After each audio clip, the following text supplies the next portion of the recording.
Hey my lovely friends, welcome back to my channel. I hope guys आप लोग अच्छे हो एंड हेल्दी हो। सो आज मैं फिर से आ गई अब सबके लिए सीक्रेट विस्पर इन लव एमरेंस की नेक्स्ट पार्ट लेके। तो अगर आपको मेरी ये वाली स्टोरी पसंद आए तो प्लीज़ आप लोग मेरे चैनल को सब्सक्राइब करना, मेरे वीडियो पर लाइक करना, कमेंट करना, साथ में ज़रूर अपनी फ्रेंड्स के साथ शेयर कर देना, ओके। और एक इम्पॉर्टेंट बात, एक्चुअली आप में से कुछ लोग बोल रहे थे कि स्टोरी बहुत स्लो चल रहा है, बहुत स्लो चल रहा है। एक्चुअली ऐसा नहीं है। आप लोग एफएफ और नोबल के बीच में कंफ्यूज्ड हो गए हो। एफएफ जो कि एक ही कैरेक्टर को दिखाता है एंड बहुत जल्दी जल्दी सब कुछ दिखाता है, बट नोबल ऐसा नहीं है। नोबल में हर एक कैरेक्टर को, हर एक सीन को बहुत अच्छे तरीके से, बहुत परफेक्टली दिखाया जाता है। तो बेसिकली ये एक नोबल है। दैट्स वाई यहाँ पे सारी कैरेक्टर, सारी फीलिंग्स, सारी चीज़ों को एकदम अच्छे तरीके से दिखाया जा रहा है। और मैं भी कोशिश कर रही थी कि आप लोगों के साथ उसी तरीके से शेयर करूँ, बट जब आपको स्लो लग रहा है तो मैंने सोचा कि ओके ठीक है, मैं आज के पार्ट में थोड़ा सा जल्दी स्पीड में दिखाने की कोशिश करूँगी, ठीक है।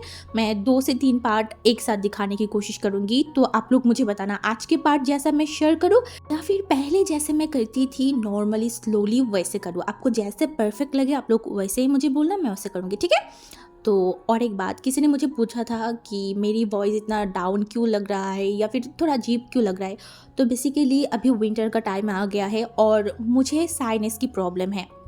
तो मुझे बहुत जल्दी सर्दी लग जाता है, बहुत जल्दी कोल्ड हो जाता है। मैं कुछ भी उल्टा सीधा करूँ, थोड़ी सी अगर ठंडे पानी पी लूँ, कुछ भी करूँ, मुझे बहुत ज़्यादा ही मेरा गला दुखना स्टार्ट कर देता है, गला टूट जाता है, मतलब बहुत सारी चीज़ होता है। तो पूरे विंटर के टाइम पे आपको यही सुनने को मिलेगा कि मेरा गला ख़राब है, मेरे गले में दर्द है, क्योंकि मेरे साथ ये होता रहता है। तो इसको लेके मैं कुछ कर नहीं सकती, बट फिर भी मैं कोशिश करूँगी कि मैं अच्छे तरीके से एक्सप्लेन कर पाऊँ, आप लोगों को अच्छा लगे, ओके।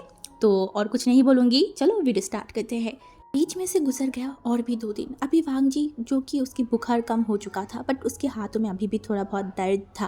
दूसरी तरफ हमारी विंग, जिसका बुखार अभी थोड़ा सा कम तो हुआ था, बट विंग की बॉडी अभी भी बहुत कमज़ोर है। बीच में से मैडम यू, जो कि विंग को परेशान करके रखा था, हर टाइम में आके विंग ये खा लो, वो खा लो, विंग दवाई पी लो, ये कर लो, विंग परेशान हो चुका था। विंग सिर्फ मैडम यू से परेशान था ऐसा नहीं है, वो और एक शख्स से परेशान था। वो था लान वांग जी।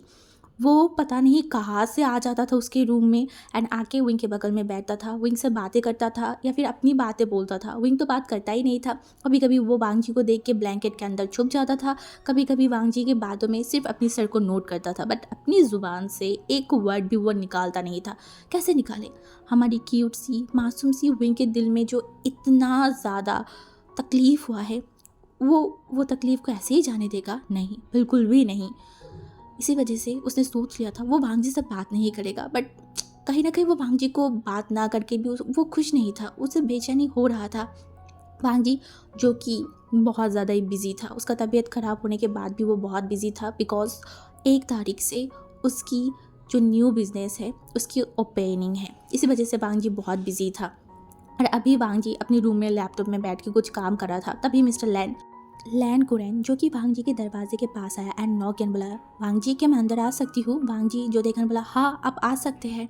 तभी अंकल कुरैन, जो कि अंदर चला गया था और वो वांग जी की तरफ देखने बोला, वांग जी तबीयत ठीक है ना? तभी वांग जी ने देखने बोला हाँ सब कुछ ठीक है अंकल, क्यों? तो उसके अंकल ने बोला नहीं, कल तुम सब कुछ अच्छे से कर पाओगे ना? तभी वांग जी ने देखा बोला हाँ मैं कर पाऊँगी। तभी अंकल ने बोला हाँ ऑफिस अच्छे से कर लेना, ठीक है। और रही बात, मुझे तुमसे और एक इम्पॉर्टेंट बात करना था। तो वांग जी ने देखा बोला हाँ क्या बात? तभी उसकी अंकल बोला कि कल तुम प्लीज़ बाइक लेके मत जाना, तुम कार लेके चले जाता मेरे साथ। तभी वांग जी ने देखा बोला इसकी कोई ज़रूरत नहीं है, मैं जा सकती हूँ। तभी अंकल ने बोला वांग जी तुम मेरे साथ जाओगे, उन लोगों की कार पे नहीं। मेरे कार मेरे खुद के पैसे से ख़रीदा हुआ है, उस पर किसी और का हक नहीं है, तो मेरे साथ जाओगे। वांग जी कोई आर्गूमेंट नहीं करना चाहता था, उसने बोला ठीक है। और नेक्स्ट डे सुबह वांग जी एकदम तैयार होके, एकदम सीओ वाले लुक में तैयार होके वो तुरंत चला गया वो विंग के रूम में। विंग के रूम में जाने के बाद वो सीधा विंग के बेड के पास चला गया था एंड टू विंग, जब उसने देखा था कि वांग जी उसके रूम में आया है, वो तभी वांग जी को देखने लगा और उसकी हार्ट बीट हद से ज़्यादा बढ़ने लगा था। वह अपने ही मन से सवाल करने लगा वो क्यों इस इंसान को इतना पसंद करता है, क्यों ये इंसान उसके आसपास रहता है तो दिल में सुकून फील होता है, दिल इतना अच्छा फील क्यों करता है, क्यों? वे वांग जी विंग के एकदम पास आया एंड विंग को बोला तो उठ के बैठ सकता है ना। तो विंग ने देखा और अपने सर को नोट किया। तभी वांग जी विंग के और भी पास आया, उनके फोrehead पर टच किया। उसके ठंडी ठंडी हाथ जब विंग के फोrehead पर टच हुआ ना, विंग एकदम शेक करके उठा। एंड तभी वांग जी उसे आराम से बैठाया। एंड विंग जो चुपचाप बैठा हुआ था, तभी वांग जी जो विंग की तरफ देखा एंड बोला, तबीयत सही है ना। तो विंग ने बोला हाँ। वांग जी ने बोला, देख के नहीं लग रहा है, अभी भी लग रहा है कि तू बहुत बीमार है। विंग ने कुछ बोला नहीं। तभी भांजी ने बोला, कुछ खाना है, मैं बाहर जा रही हूँ, पता है ना आज मेरी ओपनिंग है, तो मैं बाहर जा रही हूँ, कुछ भी खाना हो मुझे बताना, केक, चिप्स, चॉकलेट, कुछ भी। तभी विंग जो अपनी सर को नोट किया कि नहीं, उसे नहीं खाना। तभी भांजी बोला, कुछ नहीं, चिप्स भी नहीं, चॉकलेट भी नहीं। विंग ने अपनी सर को मतलब ना में हिलाया एंड बोला, नहीं मुझे कुछ नहीं खाना। भांजी एक लंबा सा ब्रीथ लिया एंड विंग की तरफ देखा बोला, तुझे पता है ना आज मेरी फर्स्ट बिजनेस में मैं जा रही हूँ, मेरा आज फर्स्ट ओपनिंग है मेरी बिज़नेस की। तभी विंग देखा बोला, मुझे पता है। तभी वांग जी ने बोला, मेरे लिए प्रे करना, ठीक है। तभी विंग शॉक्ड हो गया, वांग जी इतनी सुबह सुबह उसके रूम में आए हैं उससे प्रे मांगने, सच में। उसने देखा बोला, हाँ मैं दुआ करती हूँ कि आप सक्सेसफुल हो और ली हुआ से बहुत जल्दी शादी कर लीजिए एंड उसके साथ एक हैप्पी लाइफ लीड कीजिए। वांग जी जो विंग की तरफ देखा एंड वो खड़ा हुआ एंड बोला, थैंक यू सो मच इतनी अच्छी प्रे करने के लिए। ये बोल के वो रूम से बाहर निकल गया। एंड तभी बाहर जाने के बाद वो एक लंबा सा ब्रीथ लिया एंड बोला, हाँ दुआ करना कि मैं अपनी बिजनेस में सक्सेसफुल हो जाऊँ एंड बहुत जल्दी तुझे मैं अपना बना लूँ। विंग के रूम से निकलने के बाद वांग जी सीधा नीचे चला गया ब्रेकफास्ट करने। एंड ब्रेकफास्ट टेबल पे आज बहुत शांति था, कोई ज़्यादा कुछ बोल नहीं रहा था। तो वांग जी अच्छे से अपना खाना खाया एंड जब वो उठने वाला था ना, तभी मिस्टर लैन ने बोल उठा, वांग जी तुम बाइक में जाने वाले हो। वांग जी जो उसके फादर की तरफ देखकर बोला, नहीं मैं अंकल के साथ जाने वाली हूँ। तभी हमारी जो मिस्टर लैन था ना, उससे बोला, हाँ यही अच्छा है, जाओ उनके साथ ही, ऐसे भी तुम्हारे हमारी कार में बैठने में तो बहुत प्रॉब्लम होता है ना। तो वांग जी ने कुछ बोला नहीं। वो खड़ा हुआ जियांग जिंग के पास मतलब तरफ देखन बोला, तू अभी आएगा या फिर बाद में। जियांग जिंग ने देखन बोला, मैं कुछ टाइम बाद आती हूँ। तो वांग जी ने बोला, ओके ठीक है जल्दी आ जाना, और हाँ बाइक की चाबी मेरे रूम में है, वहाँ से ले लेना। जियांग जिंग जो स्माइल कर बोला, ओके। तो ये ऑफिस में सारे लोग थे, Wang ji, Jiang Chang, uncle कुरैन, मिस्टर लैन, जियांग फैमिया, मोशन्नू, बाकी सारे लोग ऑफिस के स्टाफ सारे लोग थे वहाँ पे बैठ के। सारे लोगों ने ऑफिस को देखा, वांग जी की बनाई हुई हर एक चीज़ को। एंड मिस्टर लैन कहीं ना कहीं मन में खुश भी था अपने बेटे के लिए, बट ऊपर से अपने आप को दिखाया नहीं। एंड वांग जी ने भी कुछ नहीं बोला। ऐसे ही देखते देखते पूरा दिन बीत चुका था। अभी वांग जी जो कि घर के तरफ जा रहा था एंड उसके हाथों में कुछ चीज़ें था, एक बैग था। एंड जियांग चेंग जो कि बाइक चला रहा था एंड वांग जी पीछे बैठा हुआ था। वांग जी को मन नहीं कर रहा था बाइक चलाने के लिए एंड ऊपर से उसके हाथ में भी दर्द था। एंड उसके बाद वो घर पे पहुंच गया एंड एक बैग को मैडम यू के पास दिया एंड वहाँ से एक चीज़ को उठाया, एक खाने की बैग को उठाया एंड मैडम यू की तरफ देखने बोला, आंटी यू क्या मुझे एक प्लेट मिल सकता है। तो मैडम यू ने प्लेट दिया एंड बोला, ये किसके लिए। तो उसने बोला, मैं विंग के लिए लेके जा रही हूँ।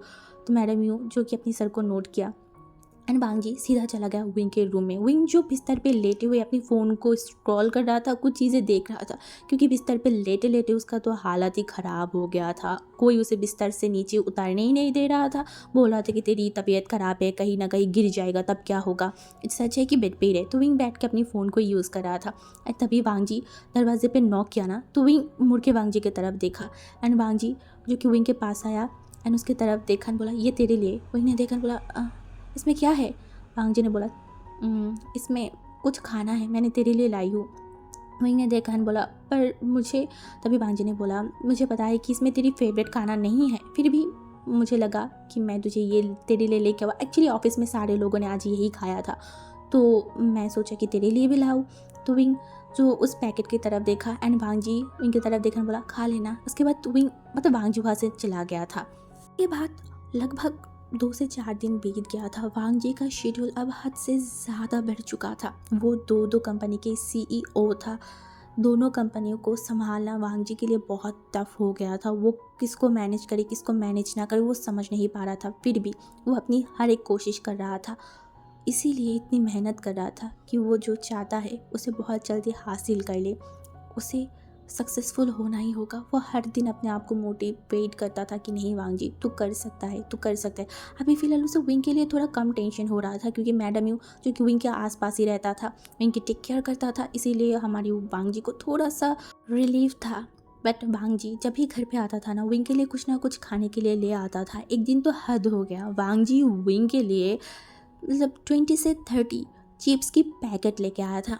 एंड ये लेके जब विंग के कमरे में आया ना, विंग एकदम हक्का वक्का होके वांग जी को देखने लगा। वो कुछ समझ ही नहीं पाया। तभी हमारी विंग बोल उठा, वांग जी ब्रदर, क्या आप चिप्स की बिजनेस करने वाले हो? वांग जी ने देखा, एक स्माइल किया, बोला नहीं, वो एक्चुअली मैं तेरे लिए लाई हूँ, तू इनमें से चूज़ कर ले कौन सी चिप्स तुझे अच्छा लगता है।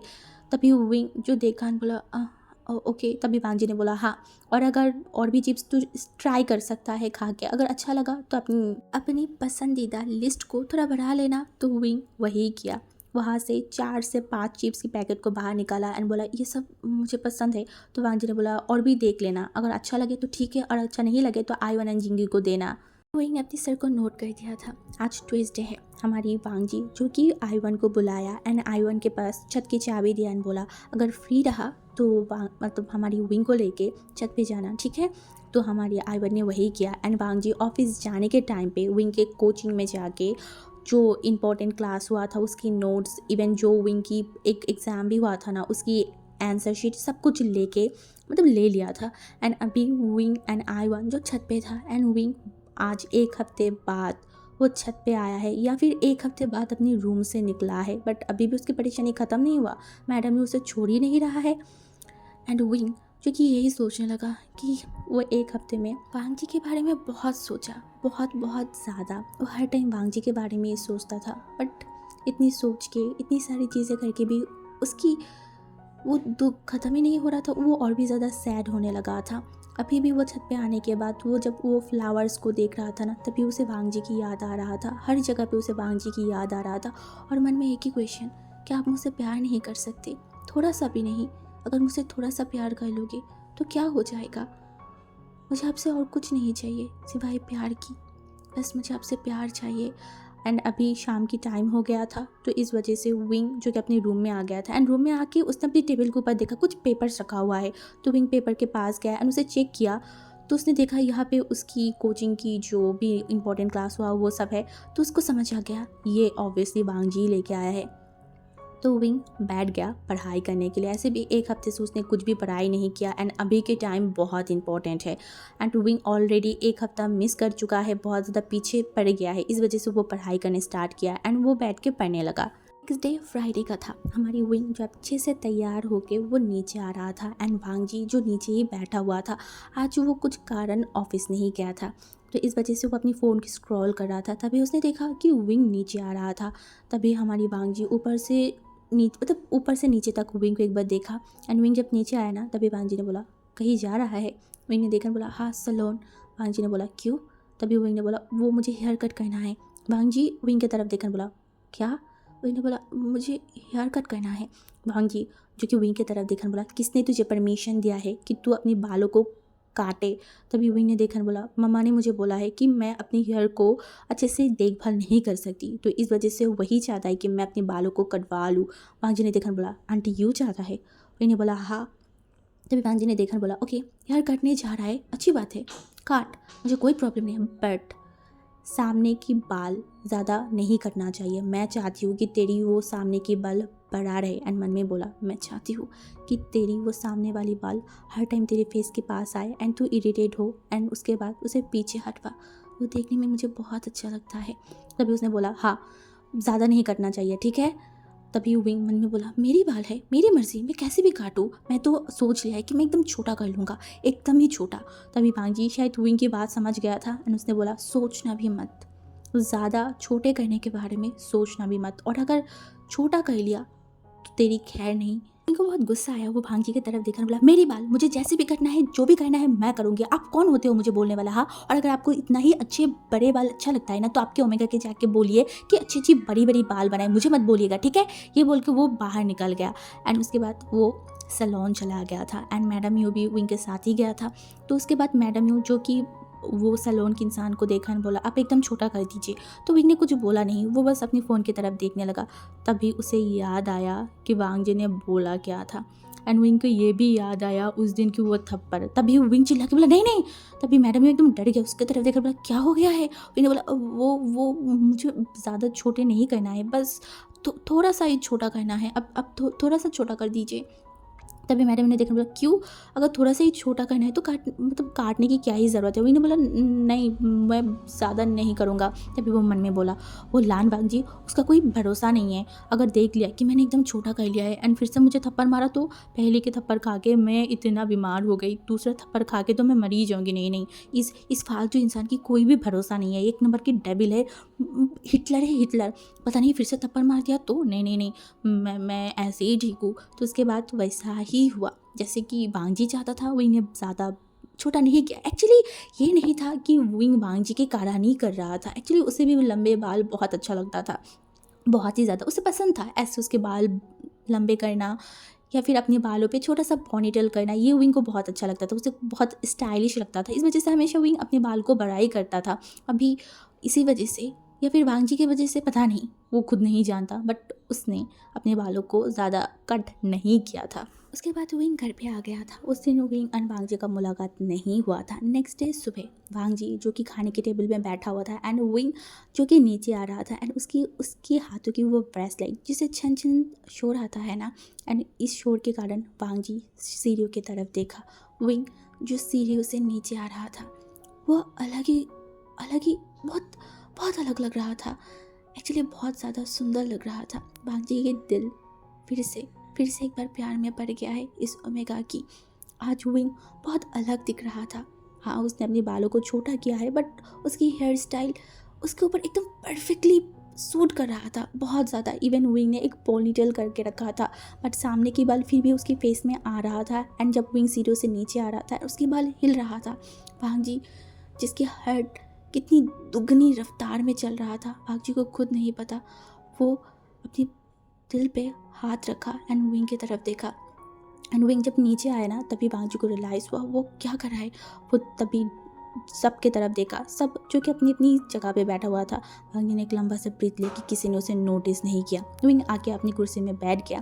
तभी जो हमारी जियांग फैमिया था ना वो विंग की तरफ देखा बोला, तुमने अपने बालों को छोटा किया है। विंग ने बोला हाँ मैंने छोटा कर लिया है। तभी जियांग जी ने देखा बोला हाँ अच्छा ही किया है, पहले तू भूतों की तरह दिख रहा था। विंग जो कि जियांग जिंग की तरफ देखा एंड जियांग जिंग अपने लिप्स में बाइट किया एंड मन में बोला शिट, मैं तो भूल ही गई थी कि सारे लोग यहाँ पे है। जियांग फैमिया बोल उठा, थोड़ा सा भी शर्म नहीं है, अपने भाई को भूत बोल रहा है। हाँ, तभी जियांग जिंग जो देखा बोला वो तो मैं मजाक कर रही थी ना डैड, आप इतना सीरियस क्यों हो रहे हो। जियांग फैमिली ने देखा बोला बिल्कुल भी नहीं, मेरे इतनी प्यारी इतनी ब्यूटीफुल बेटे के बारे में तुम किसी भी हक में किसी की भी तरीके से गलत नहीं बोल सकते। मैं बिल्कुल भी बर्दाश्त नहीं करूँगी, समझ में आई। अपने आप को देखा है कभी आईने में, जाके अपने आप को देखो, तुम भूत की तरह दिखते हो। भूत से क्या, तुम तो उससे भी गंदा दिखते हो। कभी मैंने नहीं बताया ना, तो तुम भी आज से क्या अभी से मेरे बेटे के बारे में कुछ भी गलत नहीं बोलना, समझ में आई ना। एंड विंग को बहुत अच्छा लगा कि उसके फादर ने जियांग चेंग की धुलाई कर दी। वो तो हंस रहा था जियांग चेंग जो कि चुपचाप बैठा हुआ था।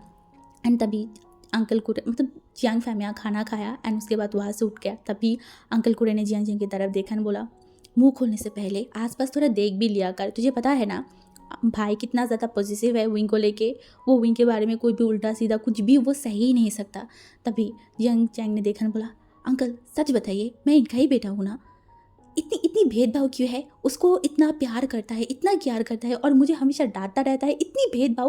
मुझे तो लगता है कि मुझे कहीं से उठा के लाया है। बता दीजिए मेरी असली पेरेंट्स की बता दीजिए, मैं वहाँ पे चला जाऊँगा, मैं कोई भी कुछ नहीं बोलूँगी अपने आप को। तभी जियांग फैमिया ने देखा एंड बोला, ड्रामेबाज कहीं का, ये बोल के वो भी वहाँ से चला गया था। और हमारी वांगजी अभी जो टेबल में इतनी सारी चीज़ें हुआ उस पर उसकी कोई ध्यान ही नहीं था। वो तो बिंदास अपनी फ़ोन को देख रहा था एंड खाना खा रहा था। एंड विंग भी अब अपने खाने पे थोड़ा सा फोकस किया एंड खाना खाने लगा। भी आईवन विंग की तरफ देखा, बोला कक्का मुझे आपको कुछ बताना था। तो विंग ने बोला हाँ बता, क्या बताना था। तभी वांगजी उन दोनों की तरफ देखा। तभी आईवन ने बोला नहीं कुछ नहीं। तभी विंग ने बोला बता, बट आईवन बता ही नहीं रहा था। तभी वांगजी जल्दी चिल्ला के बोला, क्या हो गया है, खाने के टेबल में इतनी क्यों बात कर रहे हो। हाँ, चुपचाप खाना नहीं खा सकते। दोनों ही चुप हो गए एंड उसके बाद वांगजी वहाँ से उठ के चला गया। एंड तभी जो मिसेस लैन था ना वो वहाँ पे आया। तभी विंग ने देखा मिसेस लैन की तरफ एंड बोला, बड़ी माँ क्या मैं एक बात पूछ सकती हूँ। तो उसने देखा बोला हाँ क्या हुआ। तभी विंग ने बोला, आपका बेटा जब पैदा हुआ था तब क्या उसकी मुंह में आपने हनी नहीं डाला था। हाँ शहद नहीं पिलाया था क्या? तभी मिसेस लैन ने देखा, बोला क्यों? तभी वही ने बोला मैं तो पूछ रही थी। तभी पीछे से हमारी वांग जी बोल उठा, नहीं क्योंकि शहद में मिलावट था, इसीलिए मुझे शहद नहीं पिलाया गया था। ये बोल के वांग जी तुरंत घर के बाहर चला गया एंड विंग फिर से फोकस किया मिसेस लैन की तरफ में, बोला ये सच है क्या? तो मिसेस लैन ने बोला हाँ एक्चुअली वो वांग जी जब पैदा हुआ था ना तो मेरी तबीयत बहुत ख़राब हो गया था, तो इस वजह से उसे शहद पिलाया नहीं गया था। विंग ने मन में बोला काश उस टाइम आप थोड़ा सा शहद इसे पिला देते तो आज हमें इस तरीके से भुगतना नहीं पड़ता। इसकी ये रूडनेस, ये क्रूरनेस, ये शैतान, ये हिटलर इस तरीके से जब भी अपने मुंह खोलता है मेरी दिल हमेशा तोड़ देता है। अगर शहद पिला दे तो ये नहीं होता। आपकी एक गलती की सज़ा अब मुझे भुगतना पड़ रहा है बड़ी माँ, क्यों आपने ऐसा किया? काश मैं फ्यूचर जा पाती तो बहुत अच्छा होता। मैं इस वांग जी के मुँह पे, वो छोटी की वांग जी के मुँह पे थोड़ा सा शहद पिला के आती तो आज मेरा प्रेजेंट बहुत अच्छा होता, बहुत खुशी भरी होती। उफ, मैंने क्या मिस कर दिया। नहीं बड़ी माँ आपने क्या कर दिया? तभी मिसेस लैन जो स्माइल कर रहा था विंग की बातों से। उसके बाद पूरा दिन वैसे ही बीत गया। हमारी विंग जो कि ऐसे ही अपने पूरे दिन को बिता दिया। अब शाम की नहीं, ऑलमोस्ट रात की टाइम था। विंग जो पढ़ाई कर रहा था, लगभग घड़ी में 9 से 10 बज चुका था। तभी विंग को याद आया एक चीज़, वो है ली हुआ। हाँ ली हुआ तो उसे पढ़ाने आएगा ना? नहीं, वो ली हुआ से नहीं पढ़ सकता, वो तो उसे बर्दाश्त ही नहीं कर सकता उस दिन के बाद से, जिस दिन से वांग जी ली हुआ से हंस के बात कर रहा था। नहीं, वो इस इंसान से पढ़ ही नहीं सकता। उसका प्यार इस इंसान को पसंद करता है एंड वो कैसे उस इंसान से पढ़ सकता है? नहीं, विंग को वो बर्दाश्त ही नहीं होगा। वो जल्दी से खड़ा हुआ एंड मन में सोचने लगा वो क्या करे, उसे क्या करना चाहिए। तभी उसे याद आया जियांग चेंग ही लीवर को लाया था ना। हाँ, वो जियांग चेंग के पास जाएगा एंड उसे अच्छे से समझाएगा कि वो लीवर से नहीं पड़ेगा। हाँ, वो यही करेगा, उसे यही करना होगा। उसके बाद वो सीधा चला गया जियांग चेंग के रूम में, दरवाजे पे नॉक किया। तभी जियांग चेंग ने बोला अंदर आ जा।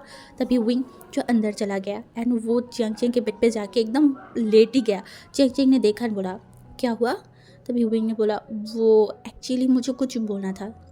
ये बोल के वो उठ के बैठ गया। तो उसने बोला ओके क्या बोलना है? तो उसने बोला वो मुझे ली हुआ से नहीं पढ़ना। जंग ने देखा, बोला क्यों? वो तो अच्छा पढ़ाता है ना, तूने खुद ही बोला था। उसने बोला हाँ मतलब हाँ पढ़ाता तो अच्छा है बट मुझे नहीं पढ़ना। तो जंग ने बोला एनी प्रॉब्लम, कुछ हुआ है? विंग ने देखा, बोला नहीं कुछ नहीं हुआ है, बस मुझे नहीं पढ़ना। तभी जंग ने देखा, बोला आई एम सॉरी बट मैं तेरी इस प्रॉब्लम की कोई भी सोल्यूशन नहीं दे सकती। तभी विंग ने देखा, बोला क्या मतलब है? जंग ने बोला जो तूने सुना वही। विंग ने बोला नहीं, तो अभी उनको कॉल कर और मना कर दे। जेंग ने देखकर बोला oh I am so sorry but मेरे पास लीवा के नंबर है ही नहीं। विंग ने देखकर बोला इसका क्या मतलब है? मतलब तुमने ही तो उसको बुलाया था ना? तो पी जेंग ने देखकर बोला मैं? किसने बोला? ओ हाँ मैं ही तो बोला था। ओके नहीं एक्चुअली वो तो बागजी ब्रदर ने मुझे बोला था, इसीलिए बस मैंने ये बोल दिया। और अगर तू चाहता है कि लिवा नहीं आए तो तू जाके बागजी ब्रदर से बात कर ले, वही तेरी इस प्रॉब्लम के सॉल्यूशन दे सकता है। अब विंग का दिमाग फिर से खराब हुआ। क्या मतलब है वो वांग जी के पास जाए? इसका मतलब वांग जी लिवा को इस घर पे लाया था। मतलब विंग का जो शक था वो सच है। ये इंसान को विंग पे मार देगा। नहीं, वो मार तो नहीं सकता, वो श्राप देगा, बहुत बहुत बुरा श्राप कि उसकी ज़िंदगी में एक बहुत बुरी, बहुत गंदी, बहुत बदतमीज़, बहुत बुरी एक ओमेगा है, उसकी ज़िंदगी बर्बाद कर देता। फिर उसने बोला नहीं उसकी ज़िंदगी में मैं आऊँ। हाँ मुझसे बुरा कोई इंसान हो ही नहीं सकता। मैं उसकी ज़िंदगी में जाऊँ एंड उसकी ज़िंदगी को मैं एकदम बर्बाद कर दूँ, यही सबसे अच्छा होगा। हाँ विंग यही परफेक्ट श्राप है उसके लिए। तभी जियांग चेन उसकी तरफ देखकर बोला क्या हुआ, क्या सोच रहा है? विंग ने देखकर बोला कुछ नहीं मैं जा रही हूँ। ये बोल के वो रूम से निकल गया। जियांग चेन शॉक था, अबे क्या हुआ? बट वही अपने रूम में चला गया। अभी सही टाइम नहीं है वांग जी से बात करने के लिए, वो सुबह बात करेगा। तो ऐसे ही पूरा रात बेचैनी भरी बहुत सारी चीज़ें सोचते हुए विंग सो ही गया था। नेक्स्ट डे सुबह विंग बहुत जल्द उठ गया था और वो अपने आप को समझा रहा था कि नहीं विंग वांग जी से बात करना पड़ेगा। लान वांग जी से तुझे खुले आमने सामने बात करना पड़ेगा, जो भी बोलना है एकदम स्ट्रेट होके बोलेगा, समझ में आए ना? डरने की कोई बात ही नहीं है। वो हिटलर है बट कोई राक्षस नहीं है। तभी वो सोचा अगर थप्पड़ मार दिया तो उसे बोला नहीं अगर थप्पड़ मारा ना, इस बार मैं बड़े पापा के सामने जाऊंगी एंड बोलेंगे आपके बेटे ने मुझे थप्पड़ मारा है, अब आप आपकी बेटी के हाथ को तोड़ दीजिए। बड़े पापा सबसे ज़्यादा प्यार मुझसे करता है, वो लान बन जो वो हिटलर से थोड़ी ना। हाँ मैं ऐसा ही करूँगी, बट मैं उस ली हुआ से नहीं पढ़ूंगी, बिल्कुल भी नहीं। वो ली हुआ चुड़ैल कमीनी, उसने उसने मेरी लान बांजी को मुझसे छीन लिया, मुझसे मेरा प्यार छीन लिया। अब मैं उसके साथ पढ़ूँ? हाँ, एंड उसके बाद मैं वो लान बांजी और लियुआ एक दूसरे से प्यार करेगा, अच्छे अच्छे बात करेगा, वो भी मैं सहूँ? नहीं, ये मैं नहीं होने दूंगी। मैं उनके प्यार की सबसे बड़ा दुश्मन मैं बनूंगी। मैं उसके दोनों के बीच में दरार लाऊंगी, दोनों को एक दूसरे से अलग कर दूंगी। ऐसे भी लान बांजी जो पूरा दिन ऑफिस रहता है, तो वो दोनों एक दूसरे से मिल नहीं पाता। हाँ, और अगर मैं इन दोनों को अलग कर दूँ तो ये दोनों घर पे भी नहीं मिल नहीं पाएगा। जब बहुत ज़्यादा दूरी आ जाएगा तो ऐसे ही वो दोनों एक दूसरे को भूल जाएंगे। वाह विंग, बहुत अच्छा प्लान, अब तुझे यही करना पड़ेगा। हाँ, यही करना पड़ेगा। ऐसे ही अनाप शनाप कुछ भी अपने दिमाग में सोच के वो एट लास्ट वांग जी के रूम के पास चला ही गया। वो चल रहा था बार बार, क्या रूम में अंदर जाए, रूम के अंदर जाए या नहीं, जाए या नहीं। एट लास्ट वो जाने ही वाला था, तभी उसने देखा वांग जी जो कि अपने रूम से निकलते हुए आ रहा था। वो अपनी शर्ट की जो सेट करते हुए वो बाहर आ रहा था, आंखों में सनग्लास था। वही ने देखा एंड वो रुक गया। उसका हार्ट दुगनी रफ्तार से चलने लगा। वो मन में बोला, ये इंसान जब भी मेरे सामने आता है मैं सब कुछ भूल जाती हूँ। अभी इस टाइम पे मैं इसके साथ फाइट करने आ रही थी, अभी इतना हैंडसम बनने की क्या ज़रूरत था। ये इंसान जानबूझ के ऐसा करता है विंग कि ये इंसान तेरे रूम में कोई सीसीटीवी कैमरा तो नहीं लगाया ना? हाँ, ऐसा भी हो सकता है। हाँ हाँ हाँ, ऐसा ही होगा। आज जाके रूम को अच्छे से चेक करना पड़ेगा। ये इंसान की कोई भरोसा नहीं है। नहीं तो इनको पता कैसे चला कि मैं इसके साथ मतलब इसके रूम में जाने वाली थी, और ये इतनी हैंडसम बन के क्यों आया है। विंग अपने मन में ये सब सोचने लगा एंड वो एकटक भांग जी को देखने लगा एंड भांग जी भी रुक गया एंड वो विंग की तरफ देखा एंड भांग जी अपने मन में बोला, इस तरीके से मुझे देखना बंद कर। तेरी इस आँखों में मैं अपनी बर्बादी देखती हूँ, एक ऐसा बर्बादी जो मुझे तोड़ के रख देगा। मत देख ऐसे। फिर वहीं की होश आया एंड वो वांगजी की तरफ देखकर बोला, वो मुझे आपसे कुछ बोलना था। तभी वांगजी ने देखकर बोला, हाँ क्या? तो इन्हें बोला, वो मुझे ली हुआ से नहीं पढ़ना है, आप उन्हें मना कर दीजिए। वांगजी विंग की ये बात से थोड़ा सा भी रिएक्ट नहीं किया था। शायद वांगजी को पता था कि विंग ऐसा ही कुछ करने वाला है एंड वांगजी भी प्रिपेयर था। हाँ, वो प्रिपेयर था, इसीलिए विंग से पूछा क्यों, किस लिए। एंड विंग झूठ तो नहीं बोल सकता क्योंकि वांग जी उसकी झूठ आसानी से पकड़ लेगा। तो उसने बोला, ऐसे ही मेरा मन नहीं कर रहा है तो मैं नहीं पढ़ूंगी। वांग जी ने देखा एंड बोला, सब कुछ तेरी मन मुताबिक नहीं होगा विंग, समझ में आई। और उससे भी बड़ी बात, लियुआ बहुत अच्छा है, बहुत अच्छे तरीके से पढ़वाता है, ये तो तूने भी देखा है ना, तूने ही सबको बताया था। तो अब तेरी एग्ज़ाम की ज़्यादा टाइम नहीं बचा है, कोई भी नौटंकी मत करना, कुछ भी मत करना, अच्छे से पढ़ना। विंग ने बोला, नहीं मुझे नहीं पढ़ना। और उससे भी बड़ी बात, मेरी अच्छे बुरे के बारे में आपको सोचने की कोई ज़रूरत नहीं है। अब वांग जी को गुस्सा आ गया बहुत ज़्यादा। वो अपने हाथों की मुट्ठी किया और विंग की तरफ देखन बोला, तो कुछ भी कह ले, कुछ भी कह ले, तुझे पढ़ना तो लियुआ के पास ही है। और अगर कोई भी नौटंकी या फिर कोई भी नाटक किया ना, आई स्वेयर मैं तुझे छोड़ूंगी नहीं। बोल के वांग जी जाने वाला था, तभी विंग ने बोला, मैं बड़े पापा से बात करूंगी, मैं उनको बताऊंगी कि मैं नहीं पढ़ना। तभी वांग जी पीछे मुड़ के देखन बोला, अच्छा क्या बताएगा, बता क्या बताएगा। वो अच्छा नहीं है, उसकी कैरेक्टर अच्छा नहीं है, ये बोलेगा। हाँ, और क्या बोल सकता है बता। अगर मैं बताऊँ पापा को कि तूने अपनी टीचर लियुआ के बारे में क्या क्या चीज़ें बोला है, उसकी रास्ते की ओमेगा बोला है, कुछ भी गलत बोला है, तब क्या होगा।